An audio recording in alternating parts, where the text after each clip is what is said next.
truth, and life. Here is the Brother Leon Show. You better recognize.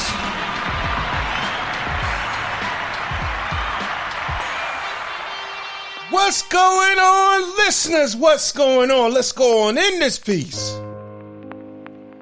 Man, the one thing that I want you guys to understand and know is that we go through a whole lot of things in life. Relationships are one of those things. And the one thing that I want you to know is this, is that heartbreak does come. And a lot of times, us processing the heartbreak is hard. And so today, we're going to have on the show a familiar guest, Coach Jaye.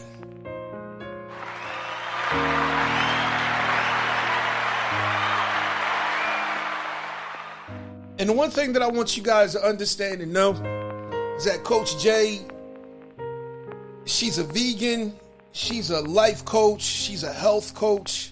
And today we're going to talk about how is it that people process grief over a relationship and how to get over a relationship but also bounce back. Because that's a part of life. A part of life is you have to know how to deal when things die. Because when you're in relationships, when you're in a marriage, if that marriage goes through divorce, if that relationships go through a breakup, a lot of times we don't know how to process it. Or we try to process it with external means. We start self-medicating. We go retail therapy. We try to get over a person by getting under a person. And I've heard that. I've done that. But the one thing I'm going to tell you is this, is that a lot of times when it comes to external means, it does not heal the brokenness that's on the inside. It does not heal the brokenness that is on the inside. So when you're dealing with traumatic issues on the inside, only that which is eternal, in my opinion, can heal that which is internal. And a lot of times that internal healing comes by reflection. It also comes by taking accountability of who you are and the part that you played. And so this conversation is definitely going to be interesting because we definitely just came out of Valentine's Day. I know I've been putting up a lot of content talking about the table, but a lot of times you have to ask yourself what happens when the table breaks apart. What are the signs that the relationship is getting ready to break apart? What are the signs? What are the things that sometimes we ignore? What are the things that just out of the blue just catch you off guard? Because you can get caught off guard. But I want you to know and realize that no matter what, you can get past it because no season lasts forever, even breakups. So I want you to be encouraged. I want you to stay tuned because we got Coach Jaye coming up next.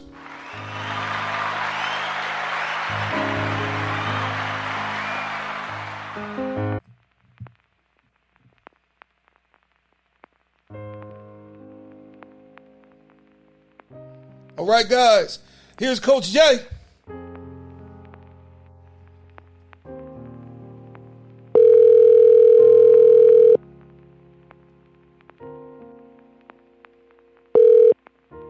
Hello. Hey, what's going on, Coach? Hey, how you doing? It is so good to hear your voice because I know it's been a while since you have graced the microphone with our listeners. I just want to say I know. What has it been, like a year or so? Yeah, pretty much. A whole lot of stuff done happened in a whole year. So we got to play catch up. I'm not going to lie. We definitely got to play catch up. So yeah, the world has changed since we last spoke. Yes, it has. Because the last time we talked, we were talking about the vegetarian lifestyle and being vegan. Yes, I'm still a nutrition coach. I'm still plant-based, and I just started to coach on different areas that I found myself being invested in with my clients. Okay, that is great. Let me give you some applause.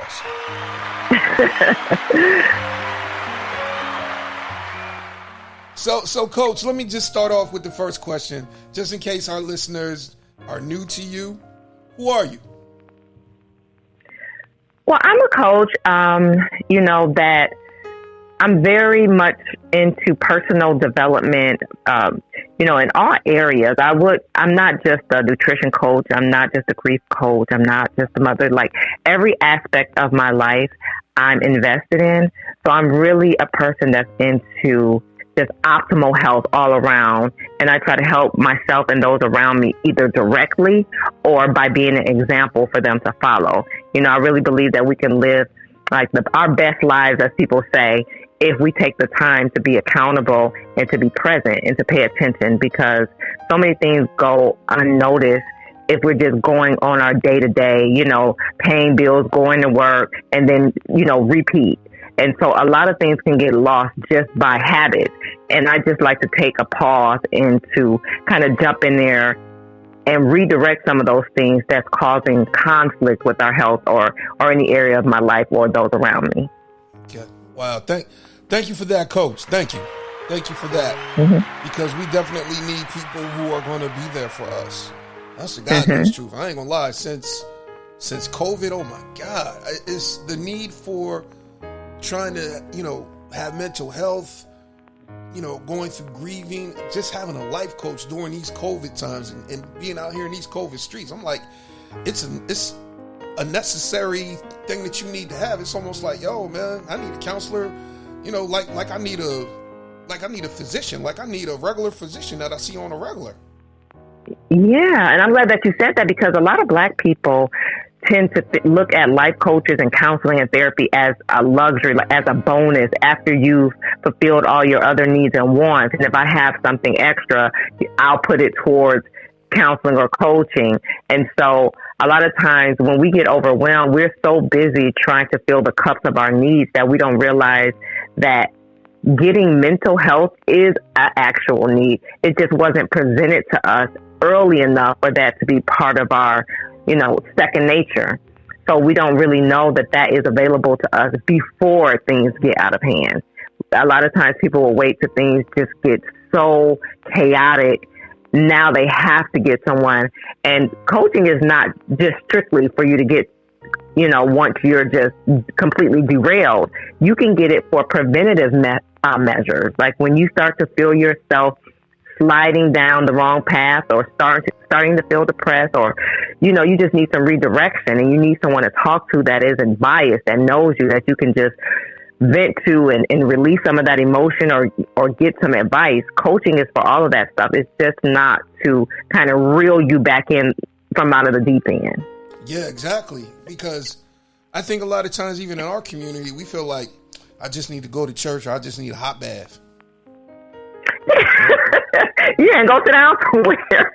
I mean, that's our favorite thing, go to church or go talk to your mom or your grandma and then go sit down somewhere, you'll be all right. And that's how we're taught to kind of suppress our emotions. Because what do you do after you went to church, after you've taken a hot bath or shower, after you got a good night rest and you wake up in the morning and you still feel those emotions? Then what? Exactly. You don't want to keep repeating the same cycle that's not helping you at all. Mental health is so complicated. It's so many different variables. And so you definitely need to talk to someone who has experience with that. Exactly. Let me give you some applause. So, Coach, you got to tell me, how did you transition? How did you go from, the fitness to the grief counseling? How'd you get into that? So my whole journey to fitness was because of grief. My whole journey to being plant-based and being a nutrition coach was because of grief. Was because my mother got terminally ill, and that was the way I took care of my mental health, was changing my lifestyle as far as taking care of myself physically. And then I changed my diet, and that's the route I took. And so as I began to coach people, I would always find myself kind of veering off of the nutrition path a lot and asking questions about their mental health. What led you to this? And it would always be me being their nutrition coach and me kind of being their life coach, all in the same thing. And so ever since I started getting into health, I've always had therapy. I've always had, some type of coach to help me along the way, whether it was a personal trainer, whether it was a business coach, whether it was, a therapist for my mental health. I've always had some type of person who kind of helped me steer me in the right direction in whatever lane that I felt I was lacking. And so at this current time, I had a business coach, and we were talking about, what direction to go with coaching as far as nutrition and things like that. And she said, I'm going to be honest with you, your passion is always, mental health and coaching and helping people in that lane. I think you should really, really press the gas on it. Nutrition will always be a part of it, but just put it out there that this is what you do and, get certified and study it. And so I actually had a nutrition client at the time, and she lost pretty much her son. It was technically her nephew, but her son, because she took care of him. And we went from nutrition coaching, and then she signed back up again as a grief coach with me. And that's how it started officially. Okay. All right. Thank you for that, Coach. Thank you that you were able to pivot and help people, go from, okay, I'm helping you here, but now let me help you over here as well. Yeah. Yeah. So my prayers go out to your client as well, because I know that can be hard. Thank you. That can definitely be hard. Yeah. And she, she really, really took to all of the methods and lessons, and she applied it. And even to this day, we ended our sessions about 4 or 5 months ago, but she still gives me updates, and that makes me feel really good, because I know that I impacted her life enough for her to let me know I'm still doing good, so it feels really good when your clients still reach back out to you after, the sessions and everything has ended. Yeah, exactly. That's the good testimony of a good teacher. Let me give you some applause on that as well. Thank you. So I want to talk about, because we just came out of Valentine's Day. What's really been spinning in these relationship streets is the table talk. And I want to talk to you about, how do people get over relationships? Because as I was doing the introduction, a lot of people in my mind, sometimes they don't know how to process going through breakups. And I was talking with certain people, and they were saying, the way to get over a person is to get under another person. Mm-hmm. and so I get that. I'm like, really? And I ain't gonna lie, I've done it myself. Thinking that it'll heal, it'll speed up the process. So I think the next question that I want to ask you is, what is grief, and what are the types of grief that people go through? And then we can go into this whole relationship thing. So there are so many different types of grief. And I think that's really what got me really invested and interested in it, is because I noticed how people treated me when I was grieving. And I was like, okay, I think Black grief is a little different, and I think that it's minimized in society, and I think we need some help here. But grief is just like a deep sorrow. It's usually caused by someone's death, but grief is not just limited to death. You can grieve something joyful that occasion, your child going off to college, but they're no longer in your home, and you can grieve that, missing them. That can be a deep feeling of sorrow, but it's usually associated with death. Yeah. Okay. All right. Thank you for that.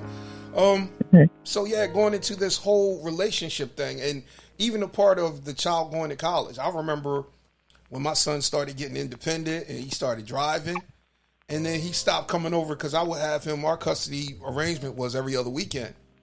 And when he started getting his own life and started driving and hanging out with his friends, I was like, what, you don't want to come over here no more? Yeah, what about me? Exactly. So yeah, I had to let that go, because I had to know that, okay, he's growing. And it was a part of me was like, Dad, because I've been so used to it and everything. Right. And it's crazy, because even when the whole house got quiet, I was like, oh my God, the house is quiet. You know? Mhm. I mean, Yeah, that's exactly what I mean. Like, it could be something great. You know, it could even be a promotion at your job, but you miss your old coworkers that you used to hang out with. exactly. So it's definitely different levels, different stages, different reasons. It's not all associated with death, but it's sorrow, deep sorrow Yeah. for a loss. Yeah, exactly. So, I was talking even from my experience. I was like, I remember when me and my wife went through separation and then eventually divorce. I was saying the hardest part was sleeping in a bed by myself. Mm-hmm. You know, because Yeah. I got so used to having that other body present, having her present. Because normally, you know, the routine is, okay, turn off the TV, turn off the light, 10, 15 minutes in, I'm snoring. Mm-hmm. And then, Yeah. and then when she wasn't there, it was like, I couldn't even go to sleep. I was like, I'm tossing, turning, I'm looking at TV. I mean, Yeah. I was Having like, to relearn how to fall asleep by yourself. yeah, It's so many variables. It's so like those micro things that people don't really know unless they've experienced it. I think that's the biggest reason, or one of the biggest reasons why people have grief so profound is because when the rest of the world feels like you should be past it, you still got to get over these small things that no one else is thinking about, like falling asleep, or, you know, it could be something like, your favorite TV show you used to watch. Now, do I watch it by myself or it's just so many small things that can just jerk you right back into that feeling of heartbreak. And I think that's just kind of minimized by society. It's like, okay, it's been a week, it's been a month or two. It's time for you to get over and get back out there. Like you said, get under someone to get over someone. But it's not that simple. And I think we do ourselves a big disservice when we try to move on or rebound or just expedite the healing process. yeah, exactly. And I've said it. I was like, you know, if you try to hook up with a person, that person's going to be the rebound person. The rebound person always ends up losing in the end. Yeah. And the person that is going to get the rebound person, both of you kind of lose, because had you waited and been ready, it could have been a good match that worked out. Yeah, it could have been. But you cheated yourself out of someone, and then you cheated that person out of really knowing that you were just using them to get over someone. So it is definitely a lose-lose situation. Yeah. So, you know, the crazy thing is that, you know, a lot of times people go into this whole thing about self-medication and everything. Mm-hmm. And let me ask you this. Do you believe that people go into self-medication trying to speed up the process of a breakup? I don't understand, what is self-medication. What is that? Meaning basically like, okay, me and her done broke up, so now all of a sudden I'm eating all types of stuff. I'm going to the strip club. I'm drinking. Like I was telling the fellas, like yesterday, I was like, yeah, man, I got over my stuff. It was a lot of prayer, but a lot of wine in between. Okay, so technically in the psychology world, that's called inhibited grief, where you try to suppress your grief and your emotions by staying busy, by staying out there partying, overworking, just trying to keep your mind off of, you know, what the situation is. So do I think that's a healthy situation? No, I don't think it, because it's suppressed. It's not like it's not there. You're just keeping it from rising to the surface and basically ignoring it. And it manifests in other ways. So you may think like, I'm out partying, drinking, wine, dining, dating, having a good old time, but it may be manifesting in lack of sleep or, fatigue or lack of concentration. So it's so important to give ourselves, especially as adults in your 30s and 40s, when you have other things on your plate that you have to manage. It's so important to give yourself opportunities, as they say, to sit with your feelings and not try to just rush out there and get over something super quick and move on with your life super quick. It's not healthy at all. Yeah, exactly. Let me give you some applause on that one. You know, because everything that you just said, can I ask you this? Is it possible for a person to take and live on that cycle, you know, for maybe about a year or two? Absolutely. Some people have delayed grief for years. It could be 20 years, and it doesn't even come, rise to the surface until something transitional happens, like maybe a friend of theirs is getting married, and now it's like, and I'm not speaking on a breakup, like a romance. I'm talking about a death at this point. Delayed grief can be suppressed for a long, long time, but more than likely something is going to happen to trigger that emotion, and it's going to come rising to the surface. Yeah, exactly. Let me ask you this. I'm going to take it back to pop culture. You remember when James had died on Good Times? Yeah. And the kids was like, Mama, what's wrong? You act like Daddy ain't dead. And then all of a sudden at the end of the episode, she just smashed the glass thing and was like, damn.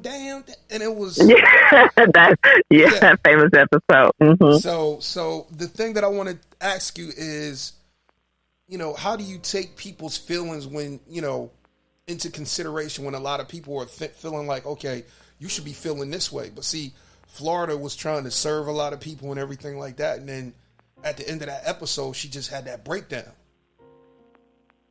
So yeah, I feel like as Black men and women, and I can speak from a woman's perspective exclusively, that we feel a certain amount of pressure to be strong. That's the first thing people say with a breakup, with a loss of someone by death. The first thing people say is be strong. And so that's what initially we try to do, because we feel like that's what we're supposed to do. That's kind of like a learned behavior. I know that my grandmother, she did not tolerate seeing people breaking down and falling out. Like, no, you sit there and, just hold yourself together. And, not just on that emotion, just arms felt flailing, but just the crying and showing that your heart is broken or you're sad. Like that's kind of new for the Black community to be able to show those emotions, because, just think about back to the days of slavery when, they would just take a woman's child or separate a wife and husband, and it'll just be like, get back to work. And you didn't have the opportunity, and no one even cared for your grief. And so that's what you did. You just went right back to work, and you just basically had a slow death inside. And so it's been kind of like a new thing where we're able to get therapy or tell our friends or our families, like, I am hurt, I'm going through something. But it's still not given the attention and empathy it deserves, even to this day. Yeah. So, I don't know if that really answered your question. No, it did, because it goes right into the next question. Why do we always feel like it's the Black woman's responsibility for her to be strong? I started to definitely get away from that narrative. And I think the more you start to get into personal development and really paying attention to what triggers you, what makes you feel good, the things in your life that really gives you optimal health and peace, you will start to get away from societal expectations. And because society has always seen Black women more strong, more sexual than the average, that's why when we can't have babies and we go to, get help from the doctor, they don't really understand. They're like, I thought Black women get pregnant easy, We have all these different narratives surrounding and stereotypes surrounding us that you have to just do your due diligence. We can't rely on the norm, the social norm, to define who we are anymore. We have to define it for ourselves. And the way you define it for yourself is you have to really, really be careful about the situations you repeatedly find yourself in. Like, for instance, when my mother passed, and I started to look around to the people who thought that I was supposed to just be like, you ready to go back out? You ready to, like, you're not over it yet? They didn't say that, but that was the energy I was getting. And it was my job to, I'm not over it. You know what? I'm going to stay in the house. I'm going to do this. I'm not going to do, like, I had to make it a personal choice for me, but no one is going to do that for us. As Black women, we have to take a stand for ourselves, and we have to choose, what's good for us, for ourselves, because we are the nurturers. People rely on us to wear so many different hats, and because we wear them so well, they think that, it's not heavy, and it is. So we have to really, do these things for ourselves. Yeah. Let me give you some applause on that one, because that is definitely true. Because I think a lot of times, when I've seen Black women, it's like they've internalized so many things, and they are performing for so many people, that all of a sudden one day they just have a nervous breakdown and just start crying for no reason at all. Yeah, and that happens more than you would think. I remember I made a post about grief, and some of the comments were like saying things that I went through. I remember I used to go to my car and just cry, and then wipe my tears and go back to work acting like nothing happened. There's no such thing as Black woman tears. We don't get to be the damsels in distress, so we're not used to anyone caring about how we feel. We're just used to just rolling up our sleeves and getting the job done. So, that's just our history. Yeah, exactly. And I'm not gonna lie, it definitely needs to change. Mm-hmm. Because my thing is that I'm tired of seeing our women die, internally trying to perform, and it's almost like no one else outside, gets it, because we've been so used to seeing you just be that way, and then we have that expectation. Oh, that's just how she is. And I've dated men who say, I had a strong Black mother. She did this, she did that. And I would say, what if she didn't? Have you ever thought of, what if she didn't want to be doing all of that? I don't think she did. She just had to. Don't glorify this and normalize this. I'm sure she wanted help. I'm sure she didn't want to carry all that, but she did it for you. But if she had a choice, I'm sure that would not have been it. Yeah. Exactly. So yeah, we have to stop glorifying this whole strong Black woman can handle the world, superhuman type narrative. It's just too much. Yeah.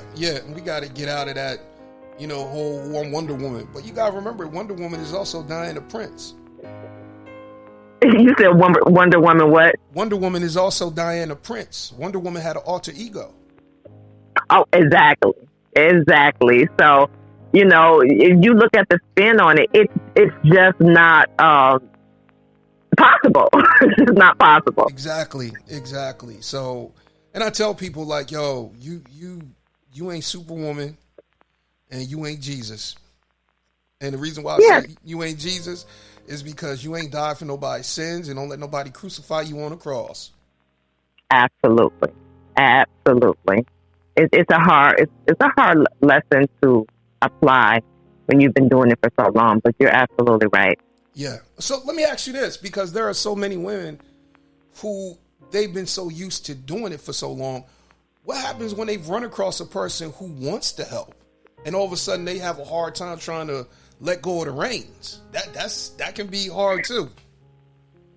So I'm a woman, because I was divorced maybe almost 5 years ago now, and that is something that I had to experience. But this goes back to our conversation about giving yourself time to not rebound and heal, because when you go through that healing process, you get to see yourself for who you are too. And I realized, in my next relationship, this is what I didn't like. This is what I don't want to bring to the table next time. And so you can be more conscious of it. It's not to say that it won't start to surface, but you will be conscious of it. But when you go from relationship to relationship, you're really going to carry those same habits. But it is hard when you're used to being Miss Superwoman, and then you get someone who's like, you know what, I am here to help. I'm here to unload, some of your things that you have on your plate, which is my current situation right now. And it was a little weird to me initially, because it's like, I got this, like I've been having this. But what I've learned is that as a woman, when you meet a man who truly has your back, even though you can carry it all, he won't let you. And so we have to step back and allow ourselves to get help that we feel we don't need. But trust me, when you get it, it makes room for you to focus on other things in your life. So do you technically need it? Maybe not. But is it a big help? Absolutely. Yeah, exactly. Let me give you some applause. Because let me ask you this: Did you feel like, man, I can breathe? I can. Yes. I felt like, everything, because before, especially when my mom died and then my marriage ended, I was like, I don't have a safety net. Like, before my mother, even though I was married, like at the end of the day, she was my safety net. I had somebody in this world who I can count on no matter what. And, when she was gone, and then my marriage ended, I was like, I have absolutely no one to, because everyone else in my life has their own family, their own kids, their own, And so I went into a super drive of making sure that, my kids and I will be okay no matter what. So I was working, coaching, working 9 to 5. I was Ubering. I was doing a photo booth business. Like I was doing some everything. And so I got so into the habit of just working, and making sure everything was good and everything was great, not asking, making sure all the bases were covered, that I didn't even see self-help anymore.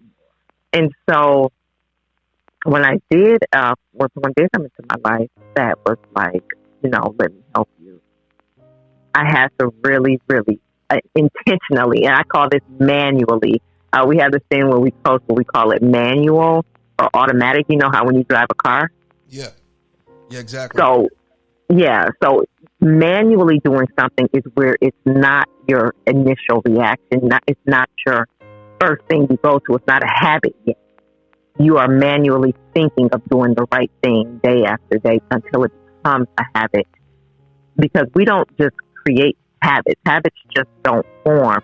You start to do one thing and then you do it again, and your brain picks up a pattern. And then when your brain picks up that pattern, and then it does its best to turn it into a habit for you, because your brain uses less energy on habits. So your brain is always trying to convert patterns into habits. That's just a little scientific fact. But your brain is always trying to convert your patterns into habits. So if you want to start anything, all you have to do is manually make yourself do it as often as possible. And then that's how that pattern starts. And then it will soon become a habit like it is now. Now it's a habit to look at him to help me with certain things. Okay. So you get what I'm saying? I get that. So it's almost like you're saying you had to manually make a conscious choice to open up and trust. Is that what you're saying? Yes. It didn't come naturally, but he didn't have to know that. That was something that I was internally working on. Okay. But I manually went through the motions of trust until it became a reality. Okay. All right. That's good. That's real good. So does he know, has he seen the difference between where you were and where you are right now? That's a good question. I don't know. Probably so. I think if there was one thing that would be the difference is feeling okay to ask for something. It'll be the smallest thing, and he's like, well, why are you doing that? Like, why are you just gonna ask me to do it? And I'm like, oh, I didn't think to ask. There's certain things I don't even think. Yeah. And now, if he was to say there's a comparison, it's like, oh, hey, my windshield wiper broke. Do you mind fixing it for me? Or, small things like that without me trying to go out there and do it myself all the time. Yeah. Because here's the one thing that I've seen with black women is that a lot of times they feel like if I don't do it, it ain't going to get done. Because a lot of times that's true. Yeah. You got to find someone who makes that statement, false. Yeah. So I totally get that. And then when somebody does come, it's almost like I'm here to help, but then it's almost like a tug of war to a certain degree because you're so used to doing stuff. And then when he comes, some women feel like, ooh, he trying to control me. No, he ain't trying to control you. He trying to help you. Yeah, and that woman just may not be ready.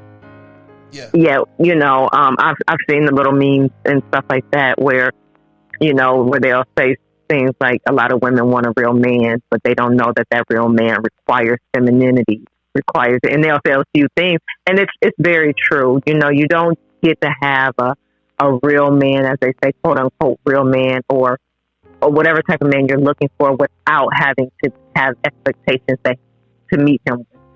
So, it's for both of us to meet each other, because you can't want something and not be a reflection of what you want required. Exactly. I am so glad that you said that. Because I think at the end of the day, it says in the Bible that Eve was created to be a helpmeet, but I believe that both of us are helpmeets. And so at the end of the day, this whole thing, depending on what culture that you're in, because I'm starting to realize that you have certain cultures, when it comes to relationship, their whole thing is XYZ. Over here in America, it's totally different and everything. But, I'm starting to see that this whole thing about partnership is starting to transcend cultures, even in this new, in this present generation right now, even in the next generation is coming. So, I feel as though that with the help that we need, the help that is available to us, we can have better homes, we can have better relationships. But I think it comes with a moment of, okay, we need to be honest. We need to see, okay, what has worked and what hasn't worked. Yeah. Oh, go ahead. I'm sorry. No. Go ahead. Yeah, I agree too. And I know this may sound, very small, but you also have to filter your influences on social media. When it comes to what we consume, whether it's our food, our music, or what we consume on social media, it needs to align. And so a lot of times the people you follow, the influencers you follow can distract you from your goals. Like if they have a different point of view. Oh, I wouldn't do this for a woman, or I wouldn't do this for a man, or ain't no man gonna control me, or this woman couldn't get a dime from me, or whatever the case may be. Like I literally filtered my timeline to have only people on my timeline that reflect the point of views that I believe in. And so every time something comes down there, it reinforces my belief instead of confusing me. Like if you're saying one thing and you're saying another thing, because we're all creatures of influence and environment. So we don't just walk around with our own thoughts and our own opinions. And like we all are, influenced by our environment. So you have to make your ecosystem, cultivate an ecosystem that supports your growth. And when you're following people that are just in direct conflict of what you believe or what you want, I would strongly suggest you unfollow. Oh yeah, definitely. Let me give you some applause on that one. Because I remember, because I follow you on social media. I was like, I ain't seen her in a while. And then when you popped up with a picture and a post, I was like, hey, where's she been at? I'm serious. Yeah, I took a step back for a minute. But yeah, I was working, I was working a lot last year and, getting things together and, trying to buy a house in this crazy market and stuff like that.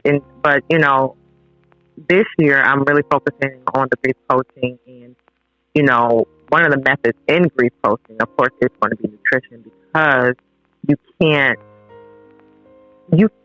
I know we separate things. We always separate things. We'll separate, a cardiologist from an ophthalmologist, a radiologist, when it's all for the body. And, I don't feel like I could do nutrition coaching without talking about what's going on in their mind and their emotions. And I don't feel like I can do grief coaching without the nutrition. So I'm still coaching on both. I want, when you aren't healthy, when you are dealing with physical pain, chronic illness, your grief is exacerbated. Like, it's exacerbated, and you can't focus on what you need to focus on if you're sick. I mean, so, both of those things are very important. Yeah. And I'm glad that you are definitely, that you have an eye for both. I'm so glad about that. Let me give you some applause. So I think the one thing that I definitely, want to go at is the whole thing about, looking at who you follow on your timeline and social media, because there's definitely a whole lot of things. And I'm like, so many celebrity couples, have broken up, and it's like people have made these celebrity couples, ooh, that's our goal. To be like, Russell Wilson and Ciara, to be like Devon Franklin and Megan Good. And then, when they fall off, it's like, yo, what happened? These were my idols. And I was like, nah, you're going to have goals that are outside of these celebrities, because you don't know what's in their marriages. Right. Exactly. And I think that's sad too. And I was just talking to someone, and, and they told me that because they've been married for, I think, like 20, 21 or 22 years. And they're the only couple around me that has been married for that long, And so we don't really have too many options. As we know people who get married around us, but sometimes the marriage is dysfunctional, or kind of new, or they were married and they got divorced. And so when we have social media and it's just right there in the palm of our hands, like, oh my God, look at all this happiness, and look at all of these fancy cars and trips and stuff they're taking. It's so easy to say that's gold. We need more people around us that are accessible, that's showing Black love. But unfortunately, where are they? Exactly. Where are they? Exactly. I'm serious. I'm at the point right now, I just want to be able to see a Black father, a Black mother, and some Black kids in a house living together and being successful and going with that. And it's one of those type of things where it's just everything's low level stress. The kids are achieving. That's what I want to see. Or even the fact of, y'all might argue, but then in the same token, y'all making up. Just allowing the kids to be able to see that no relationship is perfect, but my mom and dad, they stayed together. I hear them having sex every now and then, so they definitely making up. So right, like back in the day. Yeah, but it's that's kind of, because now we have, and I have no nothing against that either with the what do you call it, the blended family. Yeah. But even with blended families, I don't think there's still not that much representation, not for Black families. And even with the couples that stayed together since back in the day, or the new blended family, it seems like once, you get to the full swing of things and they really do have a good relationship going, they kind of fall off the scene for you to see. They're in their own world. They're not really, flexing on social media like that. So the only flex you do get to see with love is usually celebrity for the most part. Yeah, exactly. Or we see all the, we see that ratchetness. I'm like, oh my God, really? Yeah, we got to tighten it up, but it is what it is. People are going to do what they want on social media. It's just up to you to filter it. Yeah, so I think the one thing I will say, hey, if you're going through a breakup, if you're going through a divorce, do not watch World Star. You do not need to be flattening 3 tires and, deciding that you want to set the car on fire like Angela Bassett. No, please don't do that. But, it's like people our age need to remember that they are still, an example. Like I remember being in my teenage years and being in my 20s and thinking that a person that's my age now in my 40s was like super grown and had it all together and it all figured out. And, you know, now it's like people in their 40s, you know, are showing these younger people what a mess they are. Like, we're supposed to be examples. You know, I never saw that when I was growing up. And I'm sure that people in their 30s, 40s, and 50s was going through it, but they didn't show us that. And I just really want that same type of, you know, class now. Yeah. Yeah. And it's crazy because I'm 50.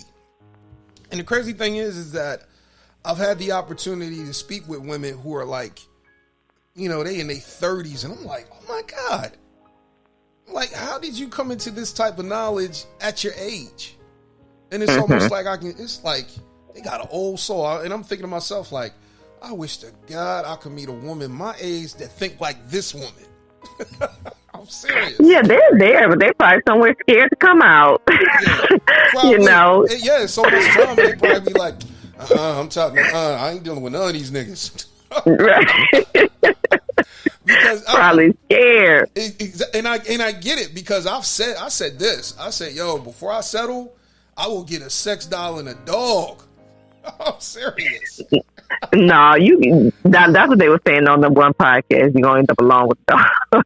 But no, you know, who was that? I forget who that it's probably Kevin Samuels. Yeah, him. He's always saying that to women, but yeah, but you know, I meant that. I ain't gonna lie, because I said the sex doll be for my sexual needs. I can get her 7 wigs. I can have a different woman every day of the week, and the dog will be for my emotional needs. Because as soon as I walk in the house, the dog is happy your to see me. companionship right there. You know? Yeah. So that's what that won't satisfy you long. I promise you, because as humans, we desire companionship, like romantic companionship. And you know, dogs are great. They are great companions, but they can't give you conversation, and they can't have your back the way human would. So don't give up. Yeah, I ain't gonna lie, Coach. Sometimes I'm like, man, what is up in these dating streets? I'm serious. Well, what's the problem? Like, I think the thing that I'm seeing right now is it's almost like it's a civil war. And what I've seen is the civil war is over the table. You have civil war even with the females that are calling some females pick-me's and mammies, and because they're willing to, you know, to accommodate certain men or become, you know, do what they need to do so they can, you know, get the type of man that they want. And it's not just, you know, they're being accommodating.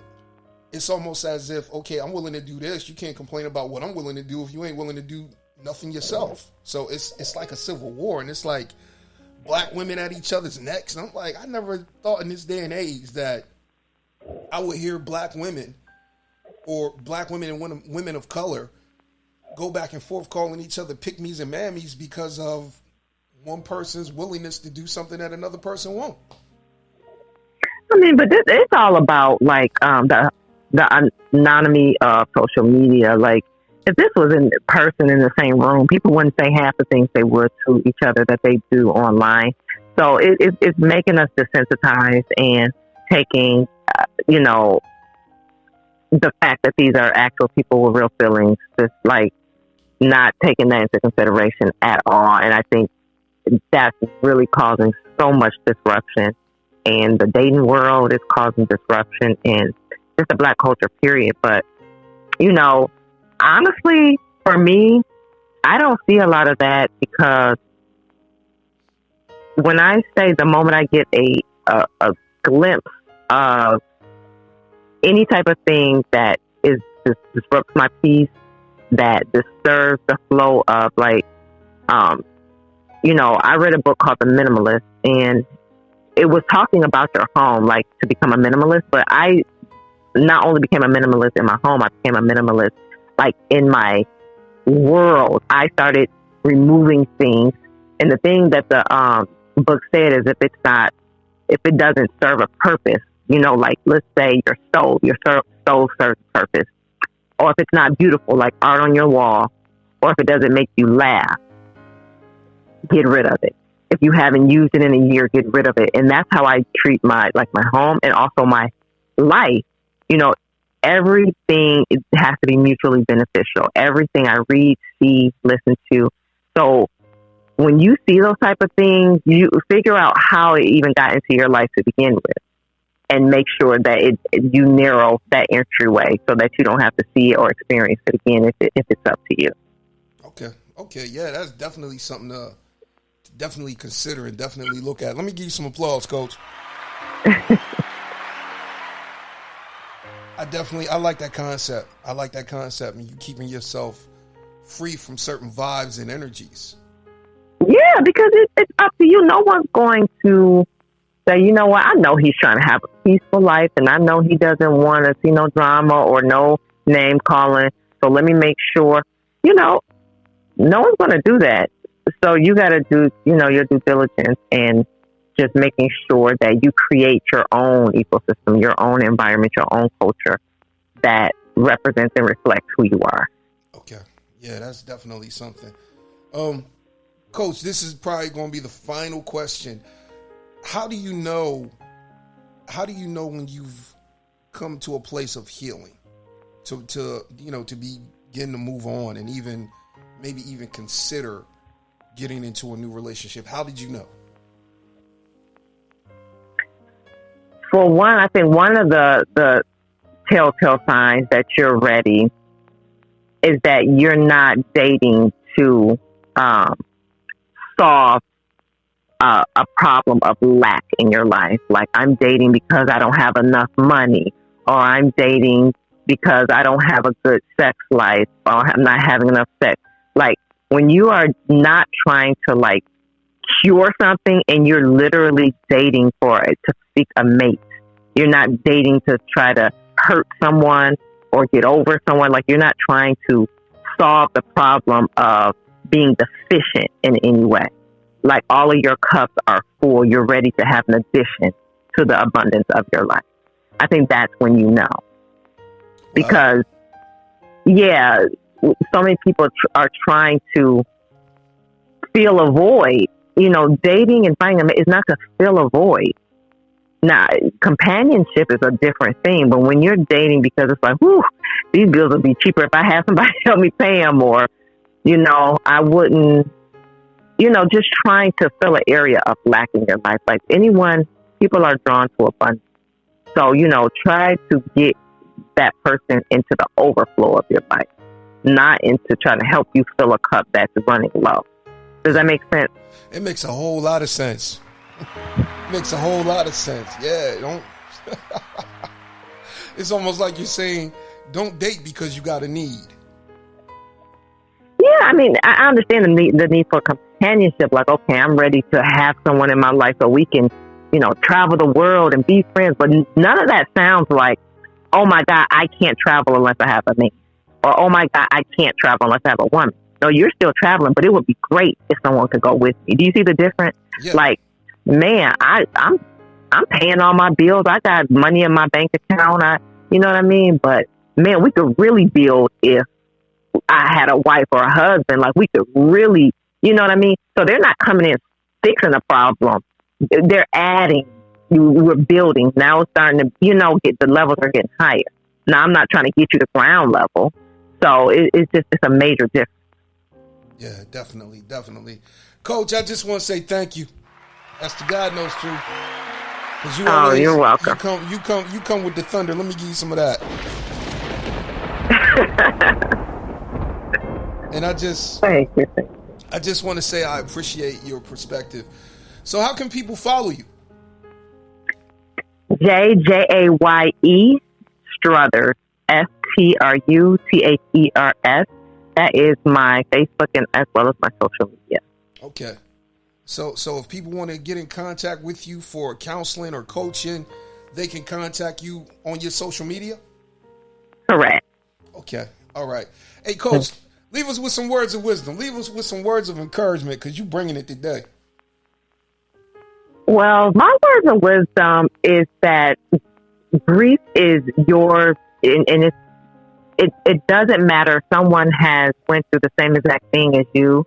Like, no one knows exactly how you feel, so don't let anyone minimize it. If you went through a breakup and you need 5 months to heal, 6 months to heal, take that time. Don't let anyone rush your healing process, and don't let anyone, minimize it as it's not a big deal.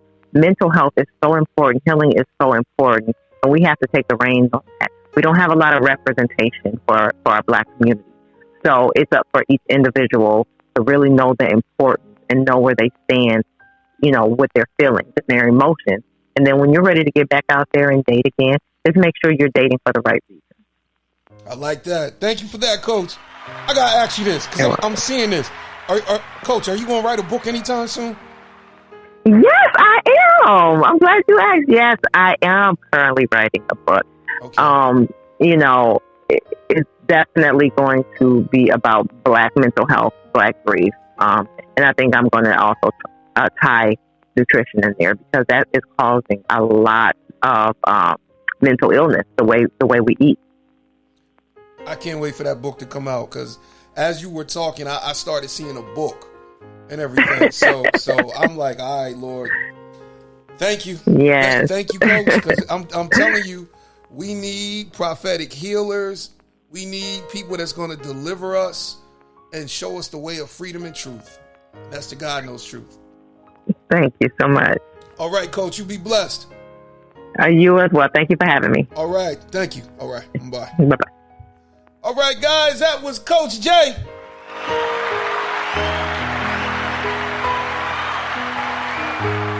Man, she brought it today.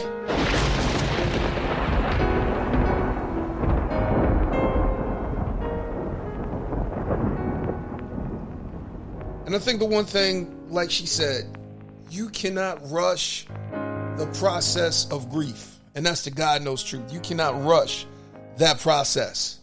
I think a lot of times we feel as though that we can self-medicate, we can delay the process, or even try to, skip it altogether, but it's not going to work. Eventually, you're going to have to face this. You're going to have to deal with it. But the one thing that I always say is this: no season lasts forever. And so, guys, I want you to follow her. Follow Jaye Struthers on social media. She's on Facebook. You can probably find her on Instagram. Hook up with her for counseling, because I'm telling you, God is using prophetic healers and prophetic deliverers in the form of coaches as well as teachers. So that's what we need today, because we need to be taught discipline. We need to be taught the ways of freedom and the ways of healing, because healing is a process. Deliverance is a process. Maneuvering through seasons of life is a process. Maneuvering through grief is a process. But it is a process that you do not have to do alone. And so we in the Black community, we got to do better. We got to be better. Because in order for us to do better and to be better, we got to be honest. We got to stop living in the secrets. We got to stop living in the lies. Because the next generation is dependent upon us to be whole. And we can't be the foundation unless we're whole. So I want you guys to be blessed. This has definitely been good.